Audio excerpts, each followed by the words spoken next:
মহান আল্লাহ রাব্বুল আলামিন মেহেরবানি করে আমাদেরকে এই বাংলাদেশে পয়দা করেছেন। এই বাংলাদেশ দল, ধর্ম, গোষ্ঠী নির্বিশেষে এটি আমাদের সকলের বাংলাদেশ। আল্লাহ রাব্বুল আলামিন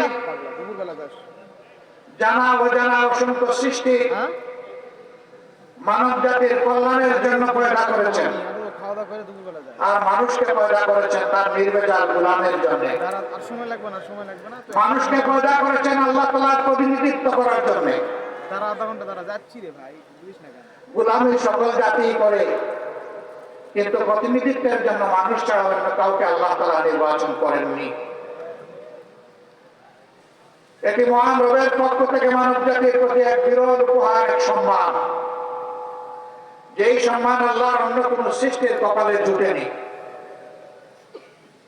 এই মানব জাতি শুধু মানুষের কল্যাণের জন্য নয়, এই মানব জাতিকে আল্লাহ তাআলা সমস্ত সৃষ্টির কল্যাণে পয়দা করেছেন, সমস্ত সৃষ্টির শৃঙ্খলা বিধানের দায়িত্ব দিয়েছেন। এই জন্য প্রিয় নবী মুহাম্মদুর রাসূলুল্লাহ সাল্লাল্লাহু আলাইহি সাল্লাম রাব্বুল আলামিনের পক্ষ থেকে রাহমাতুল লিল আলামিন।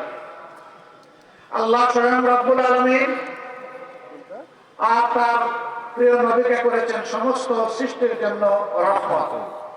আল্লাহু আকবার। আমরা সেই নবীর উম্মত। এ আমাদের পরম সৌভাগ্য। যতদিন পর্যন্ত এই উম্মাহ এবং বিশ্ববাসী আল্লাহর আইন এবং রাসূল করিম সাল্লাল্লাহু আলাইহি সাল্লামের নেতৃত্বকে অনুসরণ করেছে, দুনিয়ার মানুষ সুখ, শান্তি, সম্মান, সমৃদ্ধি এবং সৌন্দর্যকে উপভোগ করেছে। যখনই আল্লাহর হুকুম থেকে মানুষ দূরে সরে গিয়েছে, রাসূল করিম সাল্লাল্লাহু আলাইহি সাল্লামের পথ ছেড়ে দিয়ে মানুষের মন গড়া পথ ধরেছে, সেই সমাজ এবং সেই জাতির কপালে অপমান, অপদস্থতা, লাঞ্ছনা এবং নির্যাতন নেমে এসেছে। বাংলাদেশ শতকরা ৯১% মুসলমান অধ্যুষিত দেশ। এর মানে এই নয় যে মুসলমানরা ছাড়া কেউ দেশে আর শান্তিতে বসবাস করতে পারবে না,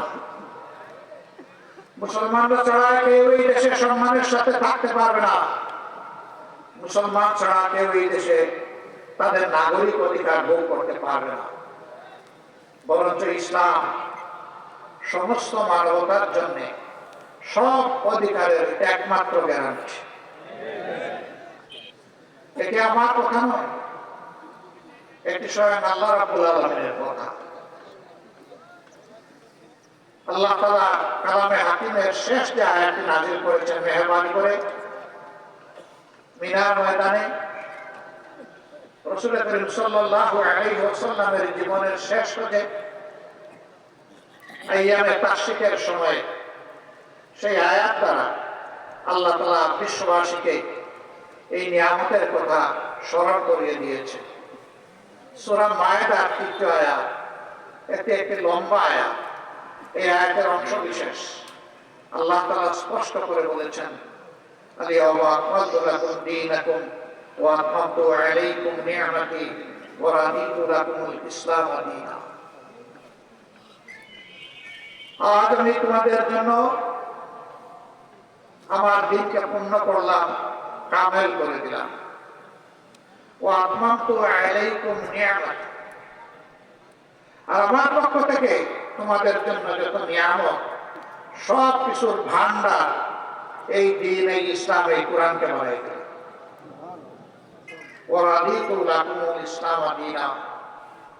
আল্লাহ সন্তুষ্ট চিত্তে চয়ন করে নিয়েছেন, নির্বাচিত করেছেন তোমাদের জীবনযাপনের ব্যবস্থা হিসাবে একমাত্র ইসলাম।